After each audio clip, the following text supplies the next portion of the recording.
शुभ सकाळ पिलामाने केमती अछ समस्ते मु आशा करूची समस्ते भलरे थिबो। अच्छा पिलामाने पूर्वरु आमे विभिन्न प्रकार संख्यार घन निर्णय करिबा आलोचना करिथिले नाही समस्तंगर मने थिबो बोधे। आउ मु सेई संबंधी किछि तुमको प्रश्न पचारिबी तमे माने उत्तर दबो ठीक अछि। अच्छा कहिलो पिलामाने 1 रो घन केते भाबो टिके 1 नाही वेरी गुड। तापरे आउ गोटे पचारुची 2 रो घन केते 8 नहीं। अच्छा आउ गोटे पचारिबी 4 रो घन केते कहिलो पिला माने केते हबो 64 नहीं। तमे माने सब सहजरे घन संख्या निर्णय करि पारुछ नहीं। अच्छा टिके कहिलो पिला माने एई जो संख्या गुडिकर घन केमिति पाइलो तमे माने निश्चित सेई संख्या को 3 थर गुणन करी पाइछ घन संख्या। अच्छा आमे गुणन न करी आउ केउ उपाय रे घन संख्या निर्णय करि परिबा जानिछो कि जो गोटे संख्या देले गुणन करिबनी 3 थर किंतु तार घन संख्या केमिति आमे पाइबा जानिछो ता विषय रे आमे आज आलोचना करिबा ठीक अछि।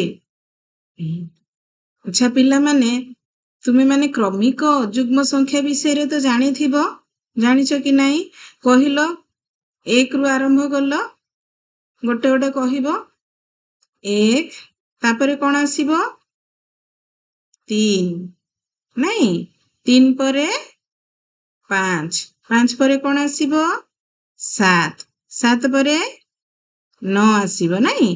अच्छा 9 परे कोन आसीबो कहिलो पिले 11 आसीबो 11 परे 13 आसीबो 13 परे 15 आसीबो। अच्छा 15 परे कोन आसीबो 17 17 परे 19 आसीबो नहीं। अच्छा पिला माने टिके चिंता करलो ए जो क्रमिक अयुग्म संख्या गुडी को देखुछ या भितरु को अयुग्म संख्या गुडी को जोग करले आमे कोनोसी गोटे संख्यार घन संख्या पाइबा कि चिंता करो तो टिके पिला माने देखो आउ थरे देखो टिके संख्या गुडी को प्रथमे आमे 1 को आलोचना को नबा। देखो पिला माने 1 काहार घन संख्या ए टिके आगरु आमे आलोचना करिचो कुह 1 रो नहीं ताको आमे 1 क्यूब रूपे भी प्रकाश करू। तापरे कोन कोन अछि क्रमिक अयुग्म संख्या 3 अछि 5 7 9 एमिति अछि सब। तापरे जदि आमे 3 आउ 5 को आलोचना को नबा 3 आउ 5 को ऐड करले केते हबो को पिला माने जदि ताको ऐड करिवु आमे 3 आउ 5 8 हबो नहीं। अच्छा मने पकाओ टिके पिला माने 8 होची काहार घन संख्या कार घन संख्या 2 रो नहीं ताको आमे 2 क्यूब बोली लेखु। अच्छा तापरे कोन कोन अछि क्रमिक अयुग्म संख्या टिके देखिबा आमे देखो पिला माने आमे जदि 7 9 आउ 11 को जोग करिबा केते हबो 7 जुक्त 9 जुक्त 11 केते हबो 27। अच्छा कहिलो पिला माने 27 टा गोटे पूर्ण घन संख्या की हाँ ठीक कहिलो 27 टा होची पूर्ण घन संख्या काहार घन एटा मने पका 3 रो नहीं वेरी गुड। तापरे देखो पिला माने क्रमिक अयुग्म संख्या जो अछि 13 15 17 आउ 19 ताकू जदि आमे जोग करिबा ताहले केते हबो जोगफल 64 हबो। अच्छा 64 टा पूर्ण घन संख्या की नुह पिला माने मने पकाओ टिके काहार घन संख्या एटा 4 रो नहीं 4 क्यूब बोली भी आमे ताकू लेखु। ताहले आमे जो क्रमिक अयुग्म संख्या गुडी को देखिलु पाखापाखी जो अयुग्म संख्या गुडा अछि केते केते टाकू नेई कि ताकू आमे पूर्ण घन संख्या रे भी प्रकाश करि पारुछु छी। अच्छा पिला माने एबे देखिबा प्रथमरु आउ थरे टिके लक्ष्य करिबा ए क्रमिक अयुग्म संख्या गुडी को वन क्यूब जेतेबेले आमे बाहर करिलु केतोटी क्रमिक युग्म संख्या आमे नेलु केतोटी नेइथिलु गोटे क्रमिक अयुग्म संख्या रु तार घन संख्या बाहरी जाइथिला नहीं।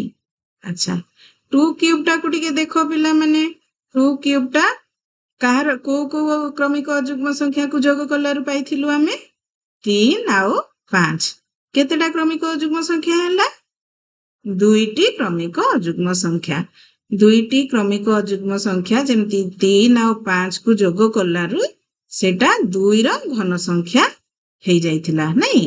अच्छा 3 रो देखिबा छुआ माने 3 रो क्रमिक 3 रो घन संख्या जो आमे बाहर करलु केतोटी क्रमिक अयुग्म संख्या नेलारु बाहरी थिला देखो 7 जोग 9 जोग 11 कलारु आमे पाइथिलु 3 रो घन केतोटी हैला 3टी क्रमिक अयुग्म संख्या को मिसेलारु आमे 3 रो घन पाइथिलु।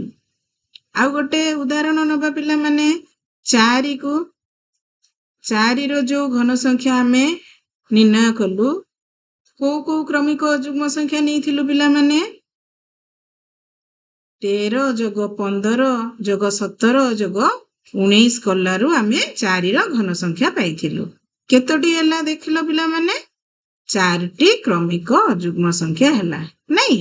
तो एठी तुमे किछि लक्ष्य करि पारुछ पिला माने तुमको जदि मु पचारिबी 5 रो क्रमिक 5 रो घन निर्णय करिया पई केतोटी क्रमिक अयुग्म संख्या तुमको जोग करिया को पड़िबो कहि परिबो पिला माने जो आमे चारटा उदाहरण नेलु सेटा को लक्ष्य करिके कुहो पिला माने देखो आमे जनरलाइज जदि करिबा जे कोनोसी संख्या जदि नबा मने करो n नेलु आमे n रो घन संख्या केतोटी क्रमिक अयुग्म संख्यार समष्टि हेबो केतोटी क्रमिक अयुग्म संख्यार समष्टि हेबो n रो घन संख्याटी n संख्यक अयुग्म संख्यार समष्टि हेबो।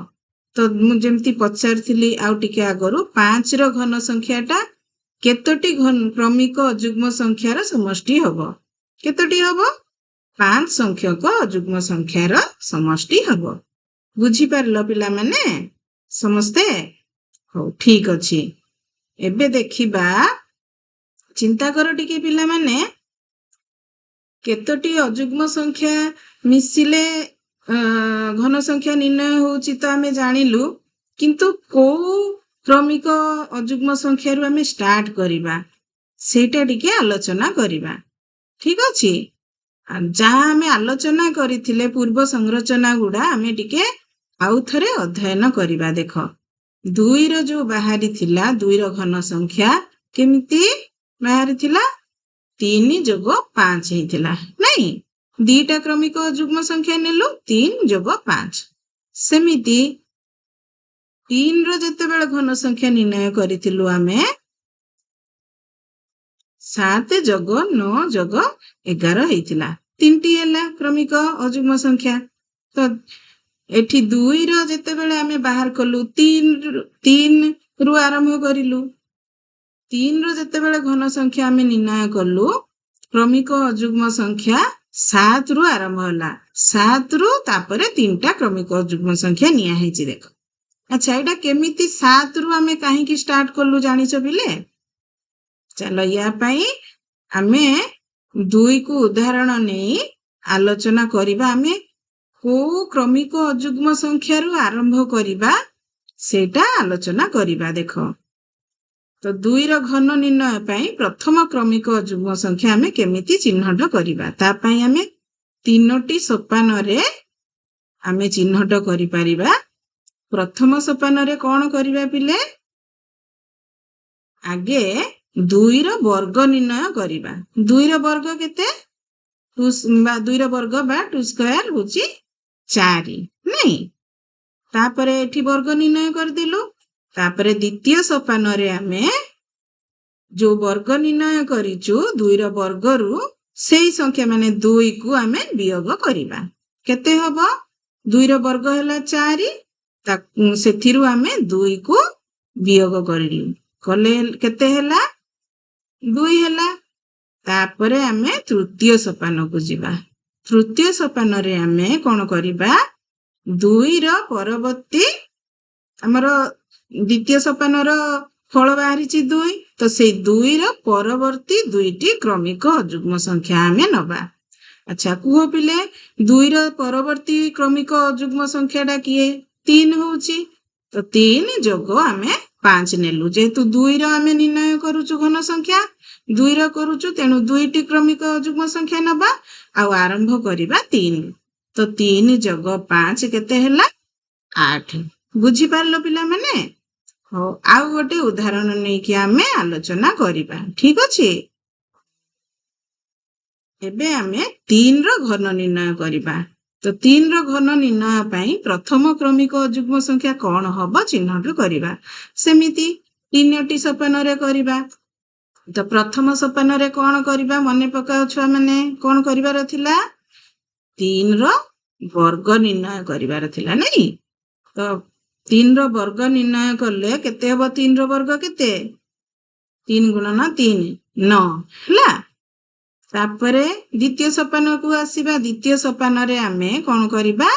3ର ବର୍ଗରୁ 3କୁ ବିୟୋଗ କରିବା। ତ 3କୁ ବିୟୋଗ କଲେ କେତେ ହେବ? 3ର ବର୍ଗ ଥିଲା 9, 9ରୁ 3 ମାଇନସ୍ କରିଦେଲୁ ଆମେ, ହେଲା କେତେ? 6 ବା 6। ତାପରେ ଆମେ ତୃତୀୟ ସୋପାନକୁ ଯିବା। ତୃତୀୟ ସୋପାନରେ ଯୋଉ ଦ୍ୱିତୀୟ ସୋପାନର ବାହାରିଥିଲା ରେଜଲ୍ଟ, ସେଇଥିରୁ ତାର ମାନେ 6ର ପରବର୍ତ୍ତୀ 3ଟି କ୍ରମିକ ଅଯୁଗ୍ମ ସଂଖ୍ୟା ନବା। 6ର ପରବର୍ତ୍ତୀ 3ଟି କ୍ରମିକ ଅଯୁଗ୍ମ ସଂଖ୍ୟା କ'ଣ କ'ଣ? 7, 9 ଆଉ 11। 7 ଆଉ 9 ଆଉ 11କୁ ଆମେ ମିଶେଇ ଦବା। ମିଶେଇ ଦେଲେ କେତେ ହେଲା? 27। 27 ହଉଛି 3ର ଘନ। ବୁଝିପାରିଲ ପିଲାମାନେ? ଆଚ୍ଛା, ଆଉ ଗୋଟେ ଉଦାହରଣ ନେଇକି ଆଲୋଚନା କରିବା। ଆଚ୍ଛା ପିଲାମାନେ, ଆମେ 4ର ଘନ ନିର୍ଣ୍ଣୟ କରିବା। 4ର ଘନ ନିର୍ଣ୍ଣୟ ପାଇଁ ପ୍ରଥମ କ୍ରମିକ ଅଯୁଗ୍ମ ସଂଖ୍ୟା ଚିହ୍ନଟ କରିବା। କେମିତି? ପୁଣି ସେଇ 3ଟି ସୋପାନରେ କରିବା। ଫାର୍ଷ୍ଟରେ କ'ଣ କରିବା? ଆମେ 4ର ବର୍ଗ ନିର୍ଣ୍ଣୟ କରିବା। 4ର ବର୍ଗ କେତେ ପିଲାମାନେ? 16। ସେକେଣ୍ଡ ଷ୍ଟେପରେ କ'ଣ କରିଥିଲୁ ଆମେ? 4ର ବର୍ଗରୁ ଆମେ 4କୁ ବିୟୋଗ କରିବା। 4ର ବର୍ଗ ଥିଲା 16, ସେଥିରୁ 4 ଆମେ ବିୟୋଗ କଲୁ, କେତେ ହେଲା? 12। ତାପରେ ଆମେ 12ରୁ ପରବର୍ତ୍ତୀ 4ଟା କ୍ରମିକ ଯୁଗ୍ମ ସଂଖ୍ୟା ନବା। କ'ଣ କ'ଣ ହବ କୁହ ପିଲାମାନେ? 13 ଯୋଗ 15 ଯୋଗ 17 ଯୋଗ 19। ଯଦି ଏଇ 4ଟାକୁ ଆମେ ଆଡ କରିବା, ଯୋଗଫଳ ଆମର ହବ 64, ଯୋଉଟା କି 4ର ଘନ। ବୁଝିପାରିଲ ପିଲାମାନେ? ତ ଏଇଟା ଯଦି ଯେକୌଣସି ସଂଖ୍ୟା ତମକୁ କୁହାଯିବ, ସେଇ ସଂଖ୍ୟାର ଘନ ନିର୍ଣ୍ଣୟ କରିବା ଲାଗି ତୁମେ ଯୋଉ କ୍ରମିକ ଅଯୁଗ୍ମ ସଂଖ୍ୟା ଗୁଡାକୁ ଚିହ୍ନଟ କରିବ, ଫାଷ୍ଟ କୋଉ କ୍ରମିକ ଅଯୁଗ୍ମ ସଂଖ୍ୟାରୁ ନବ, ତା ପାଇଁ ଗୋଟେ ଆମେ ସାଧାରଣ ସୂତ୍ର ନିର୍ଣ୍ଣୟ କରିପାରିବା। ଏଇ ଉଦାହରଣରୁ ଯଦି ଆମେ ଯେକୌଣସି ସଂଖ୍ୟା ଧରାଯାଉ n ର ଘନ ନିର୍ଣ୍ଣୟ କରିବା, ତ ତା ପାଇଁ ପ୍ରଥମ କ୍ରମିକ ଅଯୁଗ୍ମ ସଂଖ୍ୟା କେମିତି ଚିହ୍ନଟ କରିବା? ପ୍ରଥମ ସୋପାନରେ କ'ଣ କରିବା? ସେଇ ସଂଖ୍ୟା ମାନେ n ର ବର୍ଗ ନିର୍ଣ୍ଣୟ କରିବା, ଯୋଉଟା କି n² ବାହାରିବ। ତାପରେ ଦ୍ୱିତୀୟ ସୋପାନରେ ଆମେ n ର ବର୍ଗରୁ n କୁ ବିୟୋଗ କରିବା, ମାନେ କ'ଣ ହବ? n² - n। ତାପରେ ତୃତୀୟ ସୋପାନରେ ଆମେ କ'ଣ କରିବା? n² - n ଯେତିକି ହେଇଥିବ, ସେଇ n² - n ର ପରବର୍ତ୍ତୀ nଟି କ୍ରମିକ ଅଯୁଗ୍ମ ସଂଖ୍ୟା ନବା। ବୁଝିପାରିଲ ପିଲାମାନେ? ଏବେ ତମକୁ ଯେକୌଣସି ଗୋଟେ ସଂଖ୍ୟା ଦେଲେ ତୁମେ ତାର ଘନ ନିର୍ଣ୍ଣୟ କରିପାରିବ ଏଇ ଯୋଉ ସୂତ୍ରକୁ ପ୍ରୟୋଗ କରି। ଠିକ ଅଛି? ହଉ ପିଲାମାନେ, ମୁଁ ଭାବୁଛି ସମସ୍ତେ ବୁଝିପାରିଥିବ ଭଲସେ। ବୁଝିପାରିଲ କି ନାହିଁ? କେତେ ବୁଝିପାରିଛ ସେଇଟା ଜାଣିବା ଲାଗି ମୁଁ ତମକୁ କିଛି ପ୍ରଶ୍ନ ପଚାରିବି। ତମେ ମାନେ ଭଲରେ ଚିନ୍ତା କରିବ ଆଉ ଉତ୍ତର ଦେବ, ହେଲା? ପ୍ରଥମ ପ୍ରଶ୍ନଟି ଦେଖିବା ପିଲାମାନେ। प्रथम प्रश्नटी है 5Q निम्नलिखित केउ क्रमिक अजुग्म संख्या गुड़िकर जोगफल रूपे प्रकाश करिहेब। ऑप्शन गुड़िक देखिबा पिला माने प्रथम ऑप्शन रे कौन अछि 3 + 5 + 7 + 9 + 11। अच्छा ऑप्शन बी रे कौन अछि देखिबा ऑप्शन बी रे अछि 13 + 15 + 17 + 19 + 21। ऑप्शन सी रे कौन अछि देखिबा ऑप्शन सी रे अछि 21 + 23 + 25 + 27 + 29। डी रे कौन अछि देखिबा पिला माने डी रे अछि 23 + 25 + 27 + 29 + 31।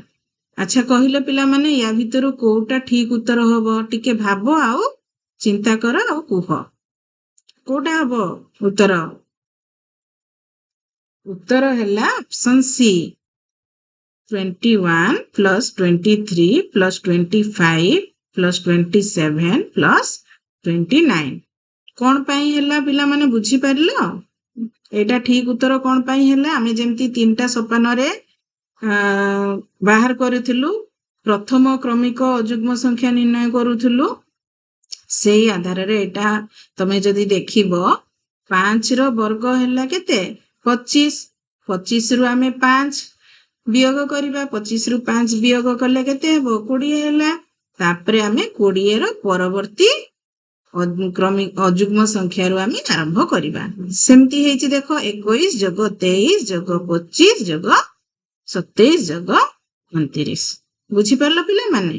अच्छा तापरे आमे द्वितीय प्रश्नटी देखिबा द्वितीय प्रश्नटी हैला 6Q निम्नलिखित केउ क्रमिक अजुग्म संख्या गुड़िकर जोगफल रूपे प्रकाश करिहेब। कुह पिला माने ऑप्शन गुड़िक देखिदबा आगे ऑप्शन ए रे अछि 3 + 5 + 7 + 9 + 11 + 13। ऑप्शन बी को देखिबा पिला माने ऑप्शन बी रे अछि 13 + 15 + 17 + 19 + 21 + 23।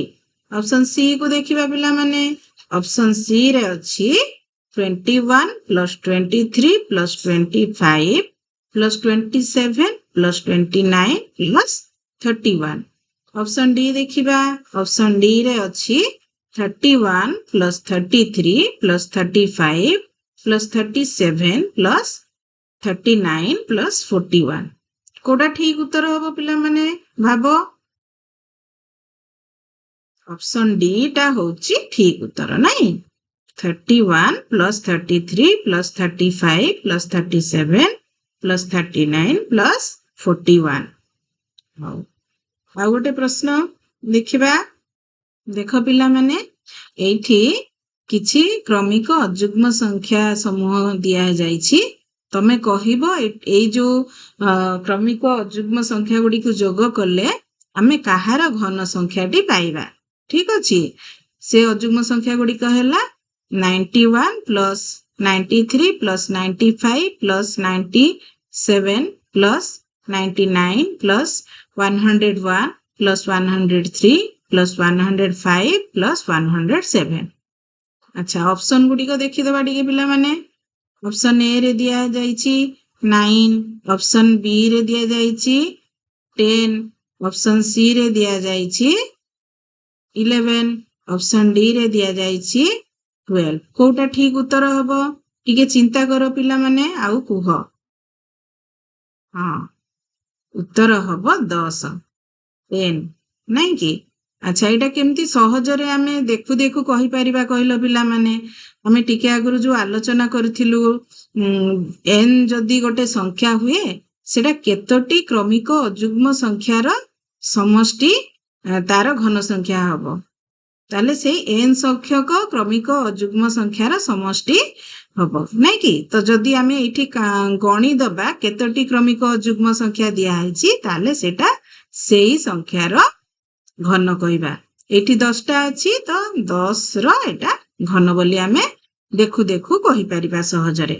ବୁଝିପାରିଲ ପିଲାମାନେ? ଆଚ୍ଛା, ଏଇ ସମ୍ବନ୍ଧୀୟ ଆଉ ଅଲଗା ସବୁ ପ୍ରଶ୍ନ ତମ ଘରେ ସମାଧାନ କରିବ। ମୁଁ ଆଶା କରୁଛି ତମେ ଆଜି ଯାହା ଆମେ ଆଲୋଚନା କଲୁ ଭଲରେ ବୁଝିପାରିଥିବ। ଏତେ ସମୟ ଧରି ମନ ଦେଇ ସବୁ ଶୁଣିଥିବାରୁ ସମସ୍ତଙ୍କୁ ଧନ୍ୟବାଦ ପିଲାମାନେ। ଖୁସିରେ ଶିଖିବା ସମସ୍ତଙ୍କର ଅଧିକାର। ନମସ୍କାର।